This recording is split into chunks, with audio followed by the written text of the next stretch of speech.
la intención de hoy es pues poderles agregar valor, ¿verdad? Y ante eso pues la idea es compartirles un poco de lo que yo hago. Tengo 30 plus minutos, entonces hay mucho que va a ser conciso, va a ser rápido, pero si hay algo que me falta, algo que quieren profundizar, pues nos vemos más tarde ahorita aquí en el network y con mucho gusto podemos hablar. No puedo cubrir todos los temas, pero sí quiero pues que quede algo importante para ustedes, ¿verdad? Y ante todo, yo empiezo con esto: decisiones clave en la empresa. Ustedes son los expertos en los negocios o proyectos que están armando, en la parte de la operación, de qué es lo que están creando, qué están haciendo. Daniel, por acá hablábamos, sí, Daniel, ¿verdad? Diego, perdón. Con Diego hablábamos así rapidito en estos 2 minutos de, él tiene temas de importación de maquinaria pesada, ¿verdad? Cada uno de ustedes tendrá un proyecto, una empresa en la que están trabajando y son los expertos en ese tema. Yo en lo que estoy acostumbrado y especializado en trabajar es en la otra parte, que son las decisiones de financiamiento de sus proyectos, sus empresas. ¿Cómo lo financio para arrancarlo? ¿Cómo lo financio para crecerlo? ¿Verdad? ¿Qué es lo que necesito ahorita y cómo lo hago? Y en función de eso, pues les digo, tiene una parte de mucho arte, no solo la ciencia. Yo he tenido muchos buenos proyectos, muchos buenos clientes, he tenido financiamientos que se han dado rápido, se han dado bien. Tengo otros que no se han dado, tengo unos que se miraba todo bien y después no se dio, tengo unos que el financiamiento se dio, el proyecto no funcionó.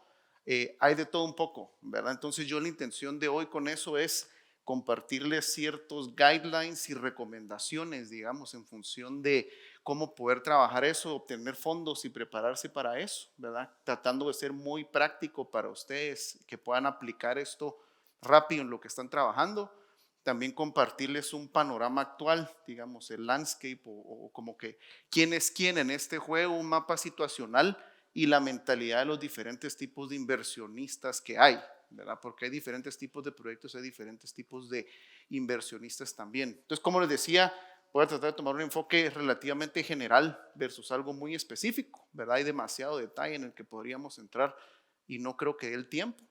Y también ciertas reglas de experiencia que he tenido que al final, como les decía, no son infalibles, ¿verdad? He tenido muy buenos proyectos, hábitos que se han dado, otros que no. Entonces voy a tratar de compartir de esas recomendaciones y guidelines, ¿verdad? En función de eso, digamos que lo primero ante las decisiones de financiamiento es para ustedes como operadores, como fundadores, como dueños, hay que tener en cuenta dos lados, ¿verdad? Uno es, ustedes tienen que enfocarse en operar y en que el negocio funcione, que sea rentable y demás, pero siempre hay que ir considerando la necesidad de financiamiento de las distintas etapas donde está el negocio, ¿verdad? Y a lo que no queremos llegar es a dejar por un lado el financiamiento y enfocarme solo en operar, porque podemos caer al otro extremo donde se nos vuelve urgente el financiamiento, estamos en un punto difícil y dejamos de operar por buscar el financiamiento, que pasa mucho con algunos fundadores, o el otro lado que es peor, nosotros tomamos cualquier financiamiento con tal de salir, ¿verdad? O de poder ir hacia adelante. Entonces la idea de hoy es también que no todos esos financiamientos son buenos. It's not just about the money. No solo es un tema de a conseguir los fondos y estoy, ¿verdad? Ya tengo lo que necesitaba, que era la plata, sino que hay otros temas que hay que considerar y ciertas aristas, como los tipos de financiamientos que hay, ¿verdad? Los términos correctos para el financiamiento que están buscando, el tiempo correcto para ese financiamiento, no solo para obtenerlo, sino el tiempo que van a tener ese financiamiento. Y finalmente, ¿cuál es el inversionista correcto? ¿Verdad? Digamos que hoy por tiempo con lo que hablábamos, digamos que yo lo que busco enfocarme es en el tipo de financiamiento correcto y cuál es el inversionista correcto en función de la etapa donde están o el tipo de empresa que tienen, ¿verdad? Entonces, habiendo dicho eso, yo voy a ir avanzando y con el tipo de financiamiento correcto voy a pasar rápido ciertos temas básicos, digamos, o pueden ser muy repetitivos para ustedes, pero me parece importante para llegar al punto final y es, nosotros tenemos aquí un balance general. Ustedes ven de un lado el activo, el negocio, el proyecto, el startup que ustedes tienen en la operación y hay distintas fuentes o formas de financiamiento, siendo las más rápidas en los pasivos la deuda y en el capital lo que es el equity o el patrimonio, ¿verdad? Entonces, si lo vemos rapidísimo, este activo puede llegar a existir porque pedimos prestado y ese activo existe, o porque nosotros pusimos capital como dueños o alguien más y ese activo funciona, o la mezcla de los dos, ¿verdad? Cada uno tiene sus características diferentes. La deuda, siendo muy rápido, tiene un plazo finito, ¿verdad? La deuda se pide y se tiene que devolver. Generalmente hay ciertas reglas de manejo, pero el management se maneja cumpliendo reglas y no a mayor involucramiento. Hay una entrega de derecho contractual de flujos, o sea que los flujos que genera esto contractualmente tienen cierta prioridad para estos de aquí. Hay un derecho preferente. ¿Y cómo gana él? Pues cobrando intereses, ¿verdad? El que está aquí. El capital, por el otro lado, tiene un plazo infinito, dura lo que dura el proyecto. O sea, esa persona entra y se queda generalmente. Tiene un rol más directo en el management vía la junta de accionistas o cualquier otro órgano de gobierno, puede influir más en las decisiones y demás. Los flujos de efectivo que le quedan a él son los residuales. O sea, tiene que generar pagar a y lo último que queda es para él. Y gana con dividendos o apreciación de capital, que es que mis acciones valen cada vez más, ¿verdad? Eso digamos que en principio son como las dos fuentes de financiamiento que pueden o que hay generalmente para un proyecto. Y para ambos lo primero que les quiero decir en mi experiencia es que tanto alguien que presta o alguien que entra como inversionista generalmente busca estas tres cosas, ¿verdad? Uno, obtener un retorno acorde al riesgo. O sea, no hay nadie que lo haga gratis, digamos, ¿verdad? No hay nada como un free lunch y tiene que ser acorde a su riesgo. Las personas que prestan o que invierten quieren entender el activo que genera el retorno. O sea, en cierta manera profunda, básica, pero necesitan entender cómo me vas a repagar y me vas a dar mi interés o mi dividendo en función de esta inversión. Buscan estructurar una salida o devolución de su capital. Eso es muy importante tenerlo en cuenta, que muchos de ellos tienen en mente cómo me vas a repagar o cómo voy a salir de esta inversión. Y por último, buscan habilitar una estructura que proteja sus fondos, ¿verdad? Eso sea deuda o capital, lo que ustedes están buscando, lo que haya, tienen que tener claro que los dos lados comparten esos temas en común, ¿verdad? Cada uno con su distinto grado de sofisticación y demás, pero estos puntos sí los comparten ambos lados. Y para eso hay una parte que quería un doble clic, que es el retorno en función del riesgo. Aquí traigo un pequeño mapa, digamos muy general ahorita, pero que estamos viendo acá en este eje el retorno y en este lado el riesgo, como para entender un poquito qué opciones hay hoy en el mercado guatemalteco local y los inversionistas, como que más o menos qué tasas están viendo, qué riesgos y qué retornos en función de ello. Entonces, si nosotros vemos, voy a pasar muy rápido, tenemos esto, lo que está abajo en el eje es un retorno bajo con un riesgo bajo, y lo que tenemos aquí arriba es un riesgo alto con un retorno alto, ¿verdad? Así es como lo podemos leer. Entonces, banca, que sería certificados de depósito, ahorra y todo, son lo que ofrecen retornos generalmente abajo del 5% en dólares, ¿verdad? Con un riesgo muy bajo, porque está guardado en el banco el dinero, tiene un riesgo bajo. Siguiente nivel de eso, hay ciertos portafolios bursátiles de los bancos, ¿verdad? MMG, UBS, distintos bancos regionales o locales o internacionales ofrecen, dame tu dinero, yo lo meto en cierto portafolio de acciones, ¿verdad? Y bonos y una mezcla. Eso puede estar dando ahí por un 6-8%. Renta fija inmobiliario es, compro un apartamento y lo rento, ¿verdad? Eso puede ir dando alrededor de un 5 o 7%. O lo meto con Airbnb, puede subir a un 9-10%, digamos. Más arriba de eso tenemos deuda privada, que es yo le presto a empresas como inversionista, les presto dinero para crecer o para financiar un proyecto. Eso ya puede estar llegando casi al 15%, un poco arriba del 15%. Luego ciertos fondos de inversión, ¿verdad? Grupos que invierten en proyectos inmobiliarios o en distintos temas y arman fondos de inversión para realizarlos, pueden estar dando arriba del 20%. Y luego tenemos inversiones que generalmente son consideradas de alto riesgo, que están 20 plus para arriba, ¿verdad? Entonces es solo un pequeño mapa, porque generalmente tenemos los dos lados de la moneda, ¿verdad? Tenemos el fundador o el que está buscando financiamiento, que busca conseguir la tasa más baja, lo más barato que se pueda, y tenemos los inversionistas que lo que buscan a veces es tasas súper altas, ¿verdad? Digamos, o lo mayor rentabilidad que pueden a su capital. Y esto, digamos, un mapa solo para que veamos y nos podamos situar en dónde están ahorita digamos que los rangos en función del riesgo y el retorno, ¿verdad? Para lo que son inversiones. Entonces, la idea ahorita era ver, mucho lo que vamos a ver ahorita puede que esté considerado como inversiones de alto riesgo, invertir en un startup, financiar una empresa nueva, un proyecto nuevo. Pueden ser temas que un inversionista tradicional lo está viendo ya por aquí. Entonces se los digo, es difícil entrar con un proyecto nuevo y ofrecerle a alguien un 8%, 10% de rentabilidad o interés, cuando en realidad por temas de riesgo deberíamos de estar más o menos por aquí. Pero es un poco como para que sea más justa la negociación y que nos podamos situar y hacer bien nuestros números, ¿verdad? Y no esperar, pero mi empresa yo al 5 lo consigo, no, tu empresa tal vez no es para banco, entonces tenés que estar dispuesto a pagar un poco más para conseguir ese capital, ¿verdad? Entonces eso es la regla de, con esto cierro esto, a mayor retorno, mayor riesgo, ¿verdad? Eso creo que es algo que mucha gente a veces pierde concepto de eso. Es una regla principal tanto para el que busca dinero como para el que da dinero, ¿verdad? Me ofrecen un 25, buenísimo. Bueno, pero ¿cuál es el riesgo asociado con ese 25%? ¿Verdad? Entonces, esa regla hay que tenerla clara y la idea era dar ese pequeño mapa situacional, ¿verdad? Para lo que vamos a hablar hacia adelante, ¿verdad? Luego voy a pasar a lo que es el inversionista correcto. ¿Y quién puede ser un inversionista correcto para nosotros? Vamos a entrar a entender un poquito la mentalidad de ese inversionista, ¿verdad? Y aquí cómo lo ve un inversionista. El riesgo que vimos ahí para un inversionista lo determina el activo. O sea que esta operación de aquí, dependiendo si es nueva o ya es algo estable o es algo que no existe o que ya existe o es algo que está entrando algo nuevo, no. Dependiendo de este activo cómo sea y cómo genere, es cómo se va a definir el riesgo del inversionista a la hora de querer invertir en él. Porque al final, de aquí es donde viene lo que va a pagar todo esto, ¿verdad? Entonces uno tiene que ver el activo y en función del activo decir, bueno, ¿qué tanto riesgoso es?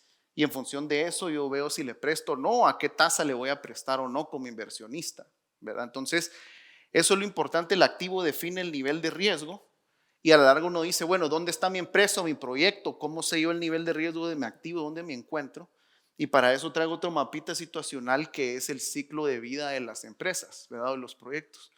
Y si ustedes ven aquí, esto es en función del tiempo. Lo que estamos viendo es que todas las empresas tienen una introducción, un crecimiento, una madurez y un declive, ¿verdad? Eso es generalmente cómo funciona. Y lo que estoy poniendo acá es un poco una separación entre, me imagino que han oído muchas veces el tema del startup o el tema de una empresa nueva o un proyecto nuevo versus una compañía ya establecida o lo que es una compañía grande. Aquí entonces ven, tenemos esto puesto acá desde introducción hasta crecimiento y vemos que los startups se encuentran mucho en la etapa de introducción hasta una etapa temprana de crecimiento y llega un punto donde la empresa ya crece y madura tanto que se vuelve una compañía estable, una stable company, como llamamos, ¿verdad? Un Coca-Cola, por ejemplo, es un stable company, por poner algo. Compañías locales también son compañías que ya están aquí con flujos estables, con modelos comprobados, con productos, ventas, rentabilidad, flujo, ¿verdad? Son empresas que ya generan, que ya tienen cierto tamaño, y acá son las empresas pequeñas que no han estado ahí todavía. Entonces, para cada una de ellas es diferente la manera de cómo se financian. Generalmente en esta parte de aquí, lo que las lleva hacia adelante y cómo se financian es con capital, y ya cuando están aquí, en estos puntos, ya entra el tema de la deuda, ya entran los bancos a prestar y ya entra estos otros tipos de tipos de financiamiento, perdón. ¿Por qué? Porque cuando una compañía es nueva y está starting up, generalmente no tiene una compañía récord de que funciona, no tiene estados financieros históricos, no está comprobado que va a caminar, que va a funcionar. Entonces un banco o alguien más de esa manera no tiene ni garantías para agarrar ni tiene certeza de que esto va a funcionar.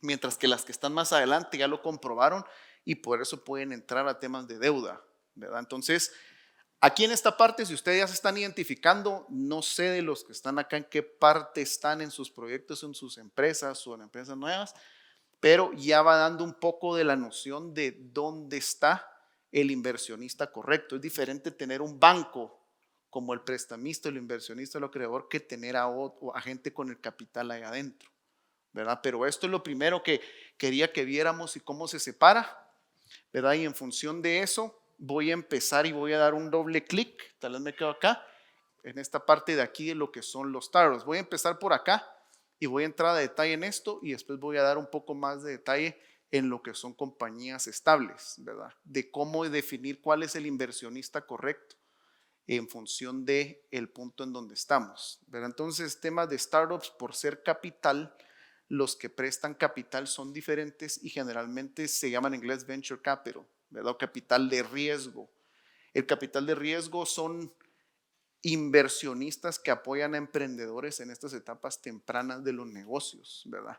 A veces el negocio solo es una idea, a veces el negocio solo tiene un prototipo y lo que buscan estos venture capitals es ayudar tomando todo ese riesgo para que la compañía llegue eventualmente a ser una compañía madura y que tenga mucho éxito, ¿verdad?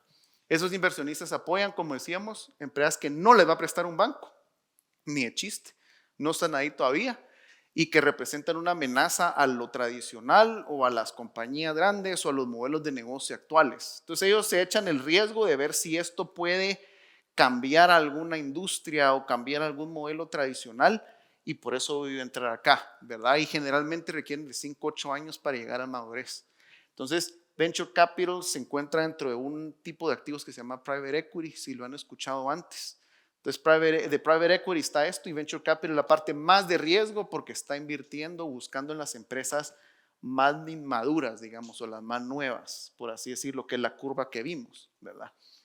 Y entrando, dándole doble clic a eso, aquí está un poco, hecho un poco más de detalle el tiempo y cómo se ve cada una de esas etapas de estas empresas nuevas. Podemos tener una empresa que solo está en concepto, en planificación, otra que ya tiene un producto, otra que está sacando el producto hoy, otra que está creciendo, que está buscando expansión. Para todo esto, si ustedes están en alguna de estas etapas, lo sabrán, lo que ustedes están metiéndolo aquí es plata.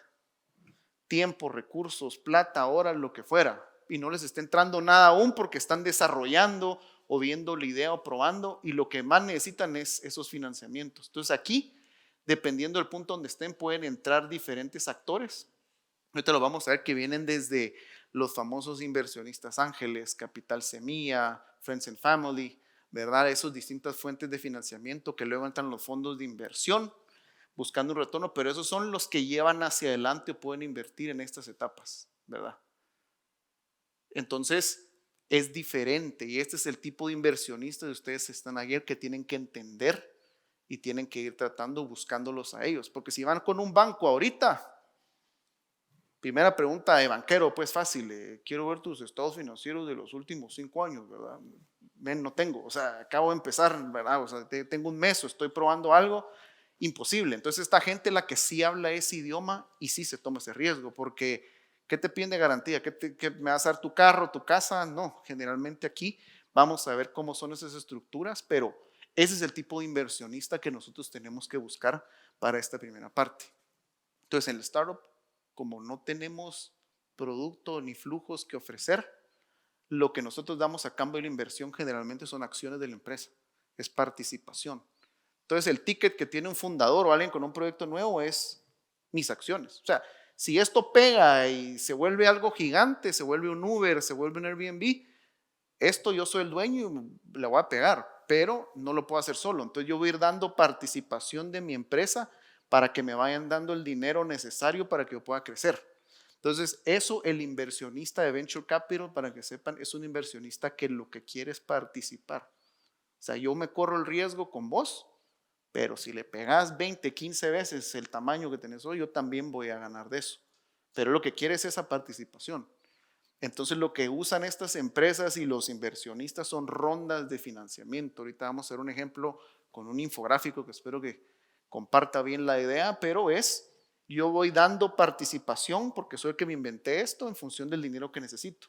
Generalmente uno empieza con la mitad, digamos, del 100% del negocio o 50-50 con mi socio y tenemos que ir dando participaciones por el dinero que vamos dando hasta que nos quedamos con un 15, 10, 5% de la empresa, pero es mejor quedarme con 5%, 10% de un gran pastel, haberme quedado con el 100% de algo que nunca levantó. ¿Verdad? Eso es un poco como la noción de esto. Entonces la estructura de financiamiento se va acoplando a esas particularidades de la empresa en cada etapa. Y esto es un poco la lógica de eso, ¿verdad? Que al final del día la deuda, en este caso, la deuda para un startup al principio es carísimo, es pesadísimo. Aparte, imaginémonos que nos la dan. Pero ¿cómo hago yo para pagar intereses mensuales si no tengo plata que genera, no tengo venta, no tengo nada? entonces mejor pido capital, que el capital ahorita me dice, mira, yo te lo doy, vos trabajá, funcioná y después vamos viendo y le ganamos todos. El tema es en el tiempo, si esa compañía llega a pegar y a funcionar y a crecer, la deuda me hubiera sido más barata porque solo tengo que pagarle al banco lo que le pedí, pero el capital voy a tener que compartir de mi gran pastel. Entonces es un poco lo que hay que entender, que el inversionista en este lado siempre va a querer una parte del pastel y si esto crece, vamos a tener que compartir el pastel. Si esto no camina, nos hundimos todos y él se corre ese riesgo. Al banco hay que pagarle de todos modos, es lo delicado.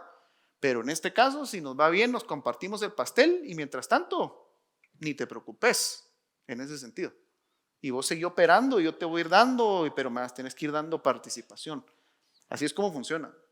El tema es que en estas etapas casi que no es una opción pensar en la deuda porque el banco que les preste me avisan cuál es. Pero no lo veo. Entonces, esto es un poco para dar clic quiénes son los que pueden estar ahí. Idea, prototipo es lo más principio. Yo creo que algo que puede cambiar el mundo y tengo la idea y no lo he desarrollado, o tengo una primera versión de esto.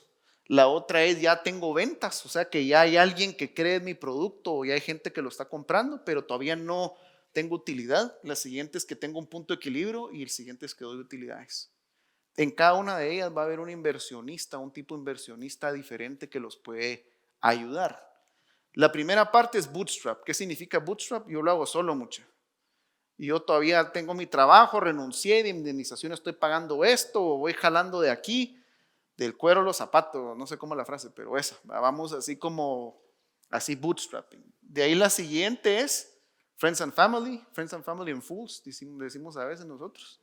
Los primeros que creen en uno y le van metiendo al proyecto también. Después tenemos crowdfunding, que es cuando uno abre las puertas a mucha gente. Dame $10, $15, $20 y yo te mando una prueba de mi producto. O yo te doy participación. Uno busca muchos inversionistas de $100 cada uno. Eso es crowdfunding. Y la otra son inversionistas ángeles, que generalmente son individuos o grupos con mucho capital que pueden ir poniendo pedacitos con muchas empresas para ver cuál funciona, tickets chiquitos, pero yo te voy ayudando y te voy dando fondos. Y ya cuando estamos en un punto más serio, ya entran los fondos de capital de riesgo, que ya es gente más sofisticada en esta área. Pero estos son los tipos de inversionistas, primero. Y para darle clic a eso, acuérdense que estos inversionistas que estamos viendo, al final quieren tener un retorno acorde a su riesgo y entender el activo que genera el retorno. En estos dos me voy a quedar ahorita en puntual y sepan que quieren una salida también. Pero tener un retorno al riesgo, en general se los comparto de esta forma. Ahí están un poco las líneas de retorno que está buscando un inversionista, más o menos en función de su inversión, dependiendo de la fase en la que esté. Y uno me dice, puchis, 80, 60, 50, 40, 30% es altísimo. Sí, pero el riesgo que se están corriendo es enorme. Y le están metiendo a esto porque creen que su negocio va a explotar de tal forma que esto no les va a costar darlo después, ¿verdad? O esto. Y como ven, a medida que va cumpliéndose más o comprobándose más su proyecto, el riesgo baja, entonces van pidiendo un retorno menor, pero sin embargo son retornos grandes. Les digo esto para que ustedes, si se ven en una etapa de estas, siempre hay que buscar negociar, pues, pero no van a buscar de un inversionista un 20, un 15% porque no es ahí, ¿verdad? Generalmente no es ahí. Si lo encuentran, qué bueno, no digo que son reglas infalibles, pero generalmente esto es por donde están los brackets para cada uno de estos inversionistas, ¿verdad? Los retornos. ¿Cómo gana cada uno de ellos el financiamiento? Esto lo voy a pasar relativamente rápido, pero lo que les decía, aquí voy a juntar las etapas, el capital que dan, los rendimientos y la salida, que al final lo importante, como les decía, es que estos inversionistas buscan cómo recupero yo, dónde gano yo, ¿verdad? Necesito cómo es mi salida de esto. Y generalmente funciona así. Si ustedes me siguen en esto, aquí está el bebecito en la fase de idea, cofundadores, ¿verdad? Y aquí va el negocio, cómo va creciendo. Entonces en las primeras tienen al cofundador con ustedes, les empieza a invertir la familia, montos chiquitos, ¿verdad? Y tienen el 100% de nada, como dice aquí. Ustedes son dueños de una excelente idea que no saben si va a funcionar, pero son los dueños. A medida que van avanzando aquí y entra más gente, como una ronda semilla, que entran los primeros o la familia, les pueden ir dando un poquito de participación a cada uno. A medida que el negocio va teniendo ventas y se va formalizando, ustedes van valuando el negocio. Eso es un tema más financiero, pero le pueden poner un valor a cuánto vale esta empresa en función de lo que está vendiendo, lo que se proyecta y demás. La idea es que si lo van haciendo bien, cada vez la evaluación va a ir valiendo más. Entonces ustedes van a valer más en función de hacer bien su trabajo y cada ronda va a traer otro tipo de inversionista, pero a un valor mayor. O sea que ustedes por acción van a recibir más plata, ¿sí? Cada vez se va sofisticando más hasta que ustedes llegan a las distintas series de inversión que lo hacen con los inversionistas, fondos de inversión y demás. Y el sueño de la salida de un startup es o lo vendo a una empresa más grande, me compra por un montón de plata, o me la llevo a la bolsa de valores y ahí la hago pública. Entonces se venden las acciones a la bolsa a una evaluación mucho más grande que en la que ustedes empezaron. Y ahí sí, como ven acá, este es un ejemplo, ¿verdad? Pero empezaron con $15,000, una evaluación de 200,000, 2 millones y pudieran salir en una IPO una evaluación de 2.6 billones. O sea, lo poco que me quedó de acciones vale mucho más que el 100% de lo que tenía al principio. ¿Qué es esto, verdad? 17% en nada es mucho mejor tener 17% de algo bien grande que el 100% de nada. Las salidas son esas, pueden vender o pueden irse a la bolsa y salir. Ejemplos grandes, interesantes, centroamericanos bonitos, uno es Hugo, no sé si han oído de Hugo, la empresa de ¿cómo se llama?, de mensajería y demás. Ellos empezaron así y consiguieron fondos de inversionistas aquí en Guate, de fondos de aquí, familias de aquí y demás, y en el camino por acá los compró Delivery Hero y salieron con bien parados, pues, pero los compraron. Otro ejemplo de llegar hasta acá es Duolingo. O sea, ese llegó hasta acá. Entonces se puede, sí se puede, claro. Y la manera, lo que les estoy diciendo es, todos estos inversionistas buscan la salida. Entonces ustedes pueden buscar un inversionista que se quede con ustedes desde aquí o desde aquí hasta acá. O hay muchos inversionistas que dicen, yo te voy a invertir aquí, pero cuando venga el primer fondo y te compre, ahí me salgo yo. Y otros dicen, yo voy a entrar acá, pero cuando venga el otro fondo acá, me salgo yo porque, ¿verdad? Hay puntos acá donde algunos prefieren salir y otros dicen, yo me voy a quedar porque esto va a pegar hasta arriba. Es decisión de cada inversionista. Lo que quiero decirles con esto es, aquí todos buscan salidas. Algunos se quedan hasta el final, pero en algún lado me tenés que devolver la plata. O nos compró una empresa grande, o salimos al mercado, u otro fondo me compra, pero salida tiene que haber, ¿sí? Y para que vean más o menos los retornos, voy a darle doble clic a eso. Aquí están vistos otra vez en función de porcentuales o vistos en función de cuántas veces se multiplica mi capital que le invertí, dependiendo de los años que yo estoy adentro. Entonces estamos hablando de, si alguien entró aquí al principio en prototipo y se queda, está buscando más o menos ganarle unas 19, 20 veces la inversión que le metió. O sea, es enorme, o sea, son rendimientos grandes, pero por el riesgo que se están corriendo. Pero esto se lo estoy marcando para que piensen un poco también en función de lo que un inversionista ve detrás, ¿sí? Porque ustedes pueden venir y decir, es una nave, yo te puedo dar 5 veces lo que metiste. No, fíjate, yo estoy esperando por lo menos un 10 o un 19, ¿verdad? Es un poco para ir viendo cómo piensan. ¿Cómo haces tú un inversionista? ¿Han visto Shark Tank? Ay, ¿cómo empiezan? ¿Cuánto vale mi empresa? Yo te ofrezco tanto y cómo va a funcionar. Rápidamente lo podemos ver de esta forma. Ustedes necesitan $100,000 de inversión. Le ponen un valor a la empresa. Esto vamos a dejar por un lado cómo se evalúa, pero dice mi empresa vale hoy $250,000. Entonces, si vos me das $100,000, te ofrezco el 40% de las acciones de mi compañía. Ok, se cierra el negocio. El inversionista que puso la plata, ¿qué es lo que está pensando? Si en el futuro, en 3 años, las ventas son de $1 millón y yo evalúo este negocio una vez ventas, este negocio vale $1 millón en 3 años. Si este fundador lo hace bien. Eso significa que yo con el 40% de las acciones, yo le presté 100,000 y mis acciones van a valer 400 si él lo hace bien.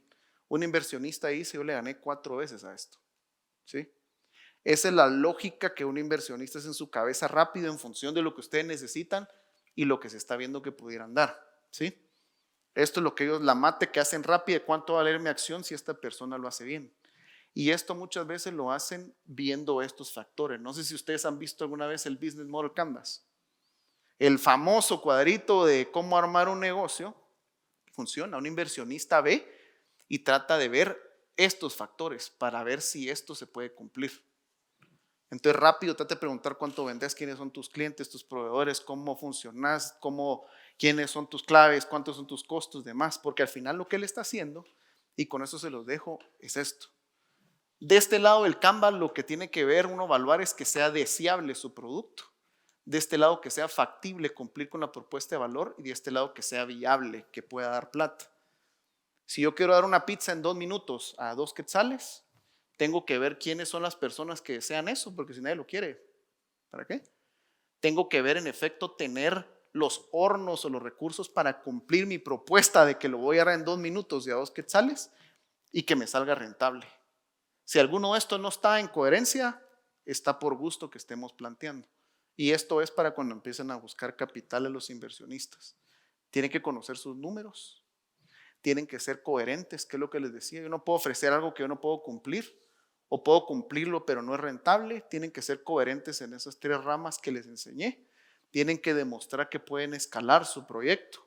Tienen que demostrar habilidad, que tienen el know-how, que conocen el mercado, el equipo, dar claridad al uso de los fondos, saber transmitir la idea y presentar, y mucho network. En temas de startups y demás, tienen que ir a conocer a toda la gente, a todos los eventos, a todas las redes y demás, porque esto es de ir conociendo y abriendo el espacio, porque tienen que presentar 100, 200 veces. Van a haber muchos nos, pero van a haber 1 o 2 sís que sí van a funcionar, ¿verdad? Entonces, por último, dándole clic a eso el pitch, y con eso cierro. Importante a la hora de presentar, por lo menos su pitch tiene que contar con esto. ¿Cuál es el problema y la solución que ustedes están dando? ¿Cuál es su modelo de negocios? ¿Cómo hacen dinero? ¿Cuál es mi competencia? ¿Cuál es mi equipo? ¿Y qué es lo que estoy buscando con los fondos y cómo lo voy a hacer? Por lo menos eso tienen que tener para dar una idea, ¿verdad? Y dentro de esto tienen que decir cómo hacen plata, qué es entender el activo y cómo va a escalar, y por qué es tan bueno y una solución que ustedes creen que va a cambiar el mundo, ¿verdad? Muchas empresas han estado ahí en los pitches y hoy 15, 10, 5 años después las vemos y son las empresas gigantes que ustedes ven, pero empezaron haciendo un tipo de pitches como esto. Aquí hay otros temas más que pueden haber dentro de la presentación, pero lo importante son estos que están aquí generalmente. Y como ven, un pitch como estos son de 10 a 15 slides, y en eso tienen que lograr presentar y dar claramente por lo menos esto que está aquí, que sea coherente como vimos, ¿verdad? Que sería esto. Ya vieron cómo piensa un inversionista, piensa esto. Entonces tiene que ser coherente para que él pueda ver, me da 4 veces, me puede dar hasta 20 veces. Si él le hace sentido esto y ustedes se lo pueden transmitir bien, creo que tiene una alta probabilidad como para poder levantar esos fondos y buscarlos. Y ofreciendo lo que es 5% al año de esto, olvídense. Ya vieron un poco cómo es el mapa, ¿verdad? Y digamos que la idea era ponerlos en los zapatos de un inversionista, qué es lo que ve, cómo piensa, cuáles son los inversionistas en las diferentes etapas, ¿verdad? Ahorita por tiempo, digamos que me quedé aquí, que creo que era lo que buscaba más que nada, era profundizar en esto.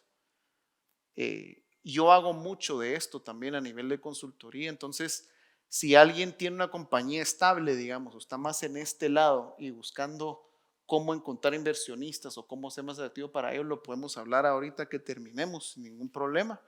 Y si quieren profundizar en esto también, pero la intención, como les decía, y espero haberles podido cumplir con eso, era darles ciertas guías generales, ciertas recomendaciones puntuales, pero que venían en función de ver el mapa cómo está hoy y entender en dónde estamos, y en función de eso cuál es el inversionista correcto para mi empresa, en función de la etapa donde está, y qué le puedo ofrecer y qué no, y cómo puedo ser coherente y lógico para poder conseguir esos fondos. Sí, creo que me pasé un poquito, pero